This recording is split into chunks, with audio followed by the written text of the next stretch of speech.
Media మిత్రులందరికీ నమస్కారం.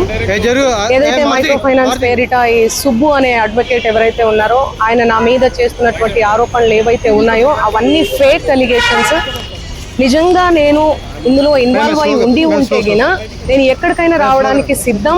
నేను ఎక్కడ ఏ పోలీస్ గడపలైనా ఏమంటారు కోర్టు గడపైనా తొక్కడానికి సిద్ధం. నేను ఇందులో నన్ను ఇన్వాల్వ్ అయినావు అని చెప్పి తేలిస్తే నేను ఏమన్నా చేయడానికి సిద్ధం.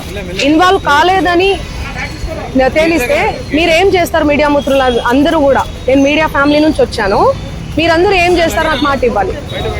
ఆయన ఇవన్నీ తప్పుడు ఎలిగేషన్స్ వేస్తున్నాడు. ఒక బంజారా గిరిజన ఆడబిడ్డ మీద కష్టపడి 14 ఏళ్ల నుంచి ఒక్కొక్క మెట్టు ఎదిగి పోయినటువంటి ఆడబిడ్డ మీద ఆయన ఈ ఫేమస్ కోసం కేవలం బిగ్ బాస్ కి వెళ్ళాలి, శ్రీముఖి అంటే క్రష్, ఫేమ్ అవ్వాలి, ఆయన ఒక భరతనాట్యం డాన్సర్.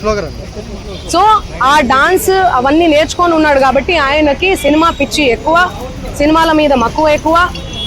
దానివల్ల నా పేరు వాడుకొని ఆయన ఫేమ్ అవ్వాలని చెప్పి ప్రతి ఒక్క మీడియా గడప తొక్కి ప్రతి ఒక్కరికి అడిగి ఇంటర్వ్యూ తీసుకోండి అని చెప్పి లేనిపోని అలిగేషన్స్ అన్ని కూడా నా మీద వేస్తున్నాడు. నిజంగా ఆ బాధితుల్ని చూస్తుంటే నాకు చాలా చాలా బాధ అనిపిస్తుంది.